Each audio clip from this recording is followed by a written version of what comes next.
Então a gente vai começar a estudar a eletricidade a partir dos processos de eletrização.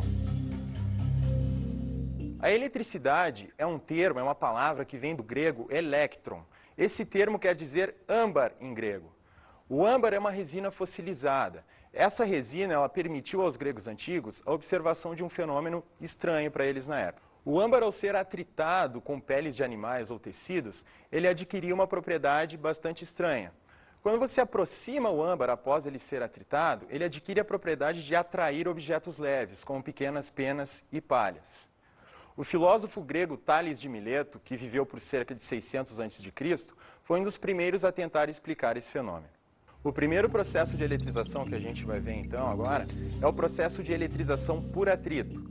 E como o nome está dizendo, ele consiste basicamente de atritar dois corpos um contra o outro, ou seja, esfregar duas substâncias. Então o que a gente vai fazer aqui agora é esfregar uma caneta numa toalha de papel e depois aproximar de pequenos objetos leves, que são papeizinhos que estão picados ali em cima, e o que a gente tem que observar é a atração entre a caneta e esses papéis. Então vamos ver se isso vai acontecer.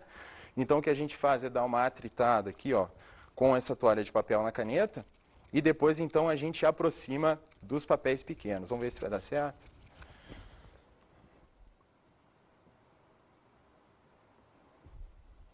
Ok, está funcionando, né?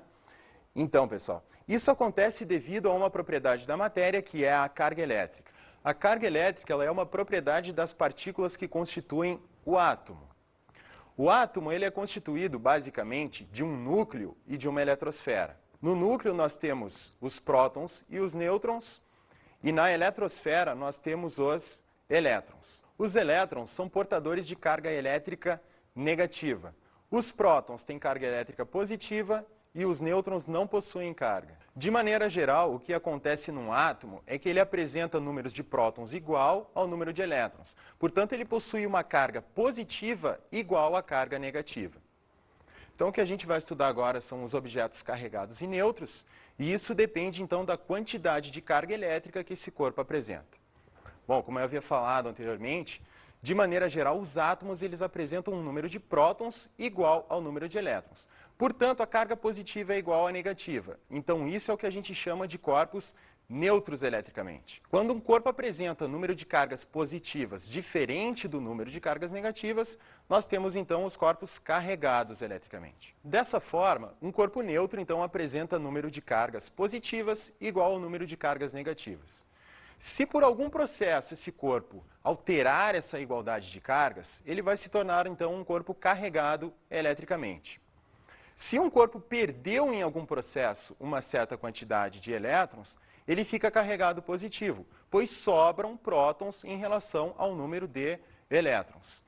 Se em algum processo esse corpo recebeu elétrons, então ele vai ficar com um excesso de elétrons, ou seja, um excesso de cargas negativas.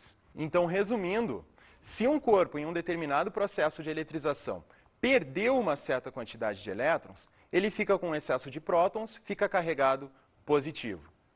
Se o corpo em algum processo recebeu elétrons, ele fica com um excesso de cargas negativas, então carregado negativamente. Nesses processos de eletrização, a carga que é trocada de um corpo para outro, geralmente são os elétrons, devido à estrutura do átomo. A gente sabe que os prótons eles ficam localizados numa região muito central do átomo, que é o núcleo. O núcleo ele fica muito isolado no centro do átomo, e o que nós temos em volta então é a eletrosfera, que é uma região muito grande constituída por elétrons. Então, em qualquer processo de trocas de cargas, a moeda de troca sempre são os elétrons. Ou o corpo perde elétrons, ou os recebe. Então, baseado nisso, a gente pode tentar entender o que está acontecendo no processo de eletrização da caneta com o papel. Vocês imaginem aquele processo acontecendo, o papel esfregando na caneta. Então, o que a gente tem ali são eletrosferas, ou seja, são átomos sendo esfregados com átomos. Nesse processo de um ser esfregado no outro, o que pode acontecer é de um corpo roubar elétrons do outro, então ele vai ficar carregado negativamente, e aquele que perdeu esses elétrons fica carregado positivo. Ou seja, naquele processo de eletrização então da caneta com o papel, a gente tem um objeto roubando elétrons do outro.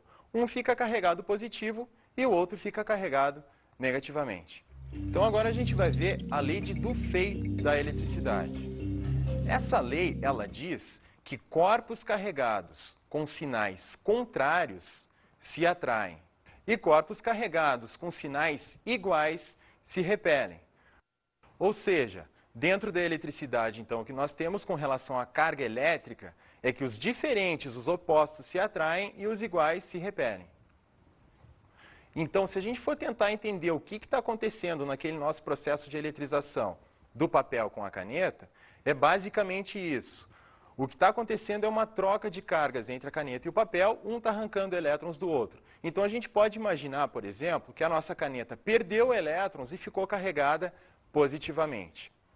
Ao aproximar essa caneta carregada positiva dos papéis que estão neutros, o que acontece é que essa caneta carregada positiva, ela vai atrair as cargas negativas daqueles papeizinhos, fazendo então com que eles sejam atraídos pela caneta.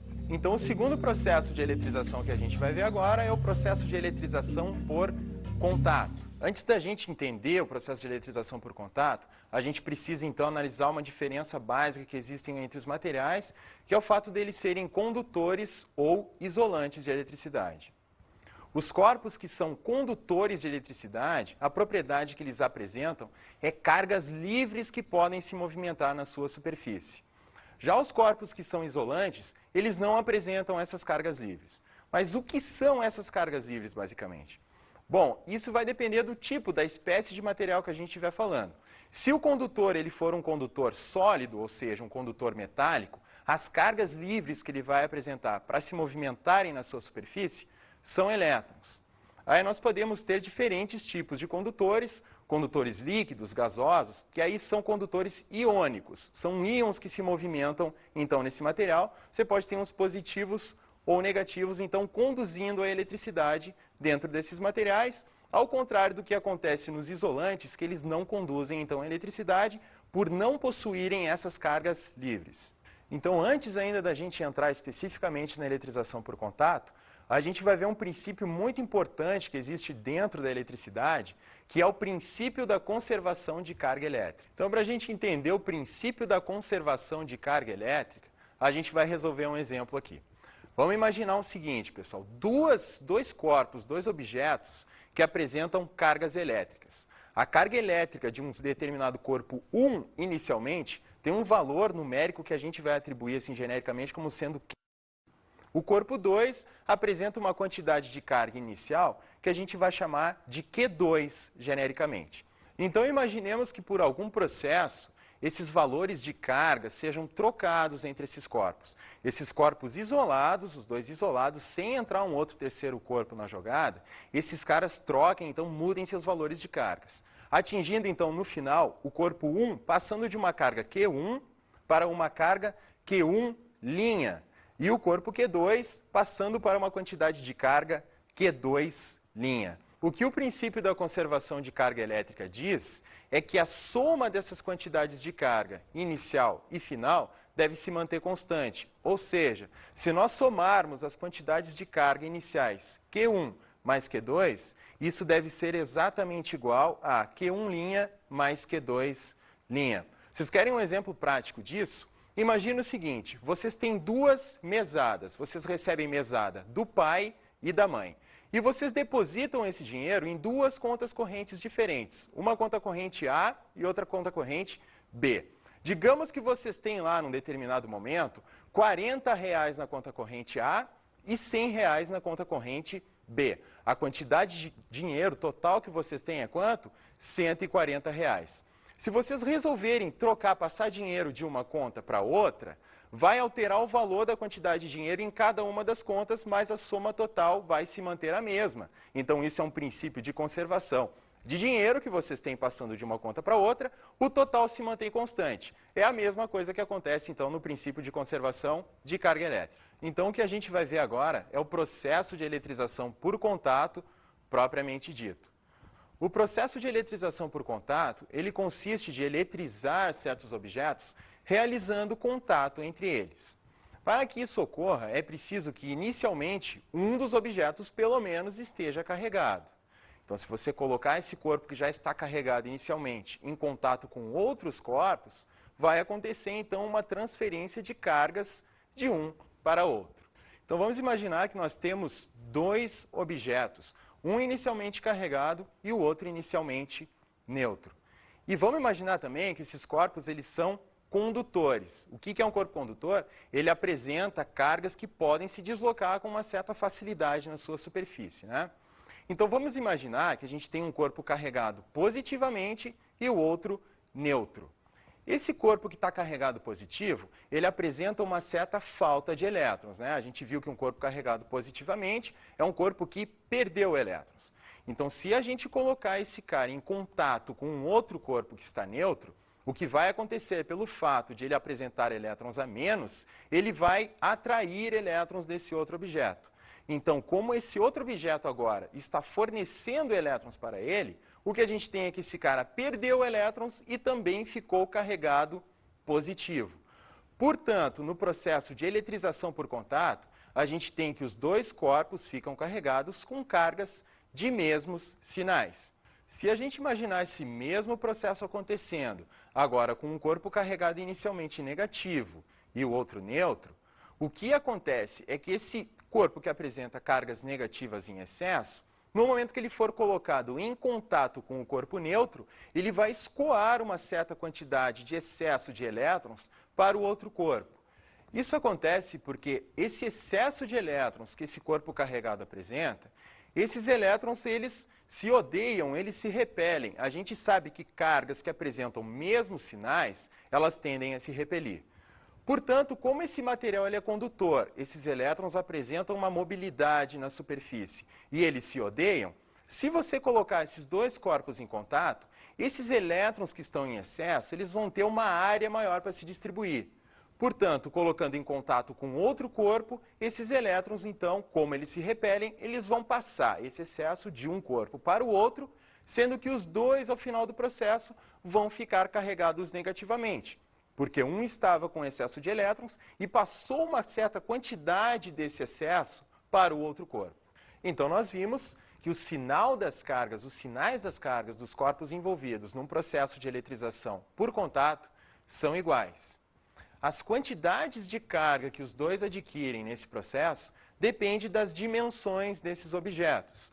Quanto maior for a dimensão de um objeto, se comparado com o outro, esses dois objetos, então, envolvidos no processo, quanto maior for o tamanho de um em relação ao outro, maior vai ser a quantidade de carga adquirida por esse corpo no processo. Então, pensando dessa maneira, se nós tivermos corpos, então, com mesmas dimensões, no processo de eletrização por contato, os dois vão adquirir cargas de mesmos sinais e quantidades iguais também. Vamos dar uma olhada na figura?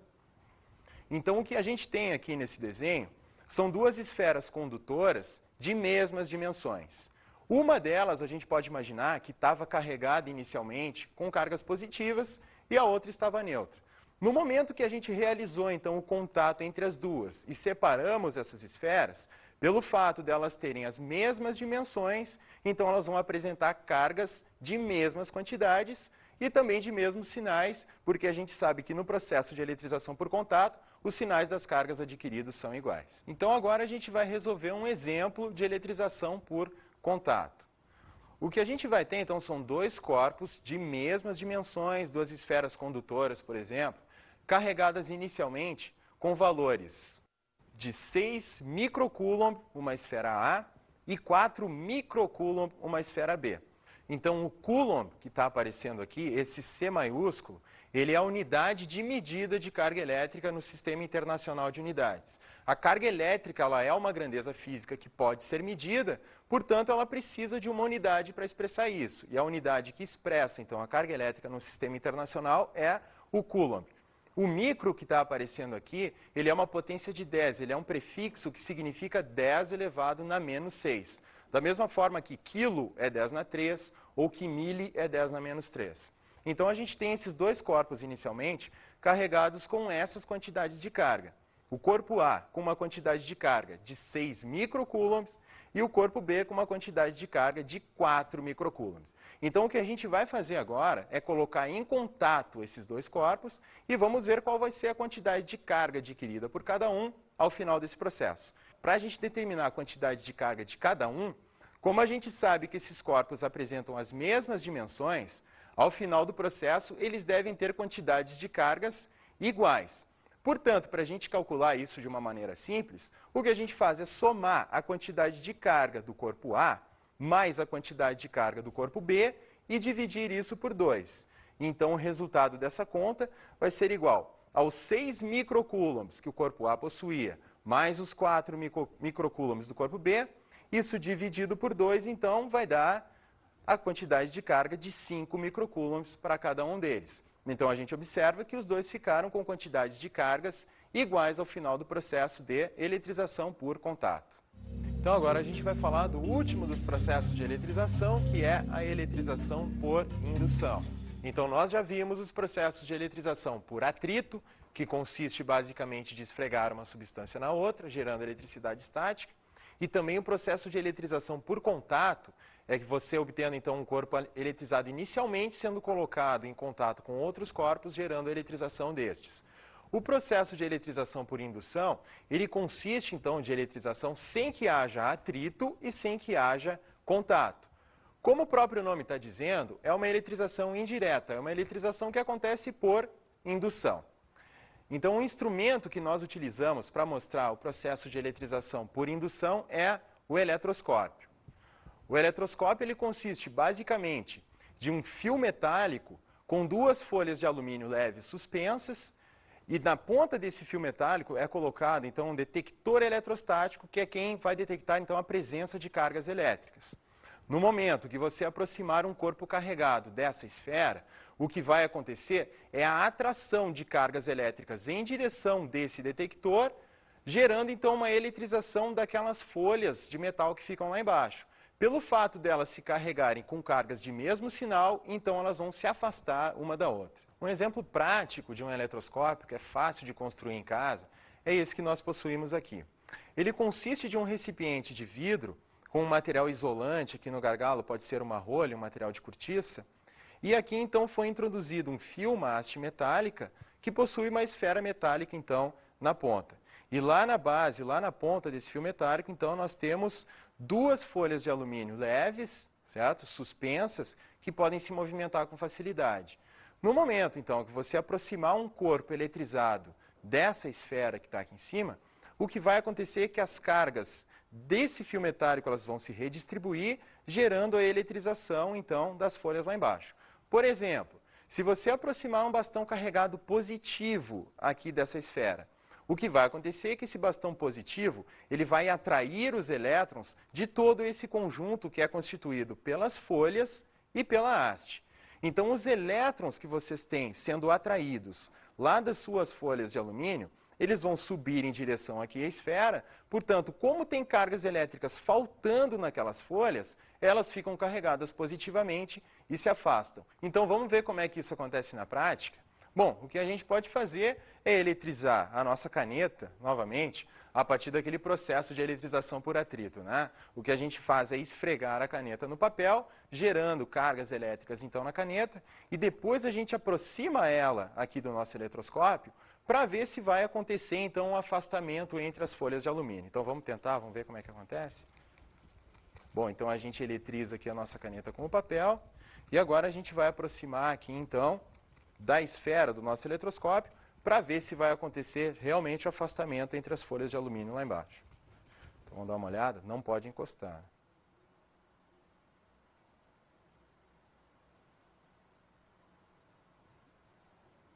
Tá ok? Então vocês conseguiram perceber o movimento ali das folhas? Bom, então de novo, o que está acontecendo é uma atração de cargas em direção a essa esfera aqui do eletroscópio. As folhas de alumínio ficam carregadas com cargas de mesmo sinal, portanto elas se repelem, elas se afastam. Esse movimento ele é bastante sensível, é difícil da gente conseguir observar esse movimento, até porque existem outros fatores envolvidos, aí, como a umidade do ar, etc., que acabam interferindo então nesses processos de eletrização. Então esse processo que a gente viu agora aqui no nosso eletroscópio não gerou necessariamente uma eletrização nessas folhas, porque a gente não tem aí uma alteração na quantidade de cargas desse sistema como um todo, né? O que aconteceu é que simplesmente as cargas dessa folha subiram até a esfera do eletroscópio, gerando uma polarização desse sistema. A gente ficou com um excesso de cargas diferente na ponta e um excesso de cargas diferente lá embaixo. Essas cargas se redistribuíram, gerando então a repulsão entre essas folhas. Se a gente quiser realmente eletrizar por indução, o que a gente vai precisar fazer então é colocar um aterramento, fazer um fio terra nesse sistema, gerando aí então efetivamente uma eletrização por indução, que é o que a gente vai ver agora então nas nossas figuras. Então o que a gente tem aqui, pessoal, é um bastão carregado positivamente, um bastão isolante com um excesso de cargas aqui nessa extremidade, sendo aproximado de uma esfera condutora inicialmente neutra. Pela presença desse bastão carregado positivo próximo aqui à nossa esfera, o que acontece é que as cargas negativas, ou seja, os elétrons que são atraídos por cargas positivas, eles sofrem essa atração e se acumulam, então, nessa extremidade da esfera, ficando com um excesso de cargas positivas, então, aqui desse lado. Para gerar, então, a eletrização efetiva dessa esfera condutora, a gente precisa, então, realizar um aterramento nesse objeto, como no exemplo que a gente vai ver agora. O aterramento ele constitui, basicamente, de um fio condutor sendo ligado nesse objeto, colocando ele em direção à Terra. Mas isso pode ser feito também de uma maneira muito simples. Dependendo do objeto, você pode aterrá-lo simplesmente encostando nesse objeto que você vai acabar fazendo o papel do fio terra. Então, o que acontece nesse processo é que, como nós temos um indutor, o nome daquele objeto carregado positivo que está próximo da nossa esfera, então, é o indutor, é quem está gerando o processo de eletrização por indução. Como esse objeto está carregado positivamente, ele atrai elétrons em sua direção. Portanto, se essa esfera está ligada fazendo um contato com a Terra, o que vai acontecer é que elétrons subirão da Terra em direção a esse condutor, sendo atraídas por aquele indutor positivo, né? Então, o que acontece? Como esse cara está recebendo cargas negativas, ao final do processo, quando for desfeito então o fio terra, o que vai acontecer, então, é que ele vai ficar carregado efetivamente com cargas negativas, porque ele recebeu elétrons que subiram da Terra em sua direção. Essa mesma coisa vai acontecer se a gente tiver um bastão carregado negativamente sendo aproximado da nossa esfera condutora. Quando você aproxima um indutor carregado negativo, o que acontece é que ele afasta as cargas negativas para a outra extremidade da esfera condutora, então ficando com um lado negativo e o outro positivo. Se nós realizarmos o aterramento, um fio terra sendo colocado nesse objeto, então, o que acontece é que esses elétrons, como eles procuram maior afastamento em relação a esse indutor negativo, eles vão ser escoados em direção à Terra. No momento que o fio terra for retirado, como esse objeto perdeu elétrons, como ele perdeu cargas negativas para a Terra, então no final do processo ele vai ficar eletrizado positivamente. Então, como nós vimos no nosso primeiro exemplo, em que nós tínhamos um indutor carregado positivamente sendo aproximado da nossa esfera condutora, nós observamos então o bastão carregado positivo e ao final do processo o condutor ficou carregado negativamente. No segundo exemplo, nós aproximamos um bastão carregado negativo da esfera e ao final do processo ela ficou carregada positivamente. Portanto, no processo de eletrização por indução, o indutor, que é quem realiza o processo, e aquele que fica carregado, que é o induzido, ao final do processo, os dois, então, apresentam cargas de sinais contrários. Então, o que a gente vai ver agora é o gerador eletrostático de Van de Graaff. O gerador eletrostático de Van de Graaff, ele tem um princípio de funcionamento muito simples. Ele serve para gerar cargas estáticas. Então, como a gente vai ver agora no nosso desenho, o gerador de Van de Graaff, ele consiste de uma cúpula condutora, uma parte esférica superior, condutora de metal, pode ser, na parte superior, então, do gerador. E no interior desse dispositivo, nós temos duas polias que podem girar, movimentando uma correia de borracha. Essa polia ela pode ser movimentada pelo movimento de uma manivela ou por um motor elétrico. Então, o que está acontecendo nesse processo é que, enquanto essa polia está girando, ela faz com que a correia de borracha sofra eletrização. Ela eletriza por atrito aqui na parte inferior e, durante o seu movimento, ela transporta essas cargas adquiridas até a parte superior da cúpula. Então, no momento que ela transporta essas cargas até a parte superior, o que vai acontecer é que essas cargas se transferem para essa cúpula aqui do gerador, gerando, então, eletricidade estática nessa parte condutora. Um fenômeno muito interessante que acontece com o gerador, que é se você colocar as suas mãos em cima desse gerador eletrostático, acontece que você também vai acabar ficando carregado. Então acontece que os seus cabelos, como no caso que aconteceu com essa menina aqui, é que os cabelos dela ficaram eletrizados, todos os fios com cargas de mesmo sinal. Eles se repelem mutuamente, então gerando essa figura estranha que a gente está observando aí, né, a menina com os cabelos em pé. O que a gente vai ver agora são os detectores eletrostáticos. Os detectores eletrostáticos, eles são dispositivos muito simples, que podem ser construídos por vocês até em casa, se vocês quiserem. Eles servem para mostrar a presença de cargas elétricas estáticas. O primeiro deles que a gente vai ver é o pêndulo eletrostático. O pêndulo eletrostático ele é constituído simplesmente de um objeto leve suspenso por um fio isolante. Nesse exemplo que nós temos aqui, que a gente construiu, a gente tem uma esferinha, uma bolinha de isopor, sendo envolvida por papel alumínio, presa por um fio de linha.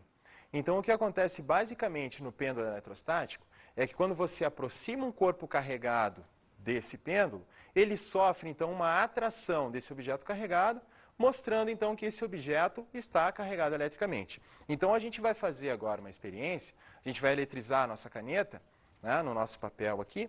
Se ela ficar carregada e a gente aproximar a caneta do objeto, então essa esferinha que está suspensa aqui, ela vai ser atraída pela caneta, então mostrando que ela está com eletricidade estática. Então vamos ver se vai funcionar. Olha só, ok? Então, recapitulando, a gente gerou uma eletricidade na caneta, ela ficou carregada com carga estática. No momento que ela foi aproximada do pêndulo, esse pêndulo então sofreu uma atração devido ao fato dessa carga elétrica. O outro detector eletrostático bastante utilizado e simples de construir é o eletroscópio de folhas, que nós utilizamos no começo da aula para mostrar o processo de eletrização por indução. Ele consiste, então, se vocês estão lembrados, de uma haste metálica na qual estão suspensas duas folhas também metálicas de alumínio, bastante leves que podem se mover. Na outra extremidade da haste, a gente tem uma esfera metálica que vai detectar a presença das cargas elétricas, então, fazendo com que as folhas lá de baixo de alumínio se movam, se afastem, então gerando uma repulsão entre elas, o que vai representar que o teu corpo que está aproximando dessa esfera, ele está carregado eletricamente. Isso tudo montado em um certo recipiente, e essa haste ela deve ficar suspensa por alguma coisa isolante. Aqui no caso a gente tem uma rolha de cortiça.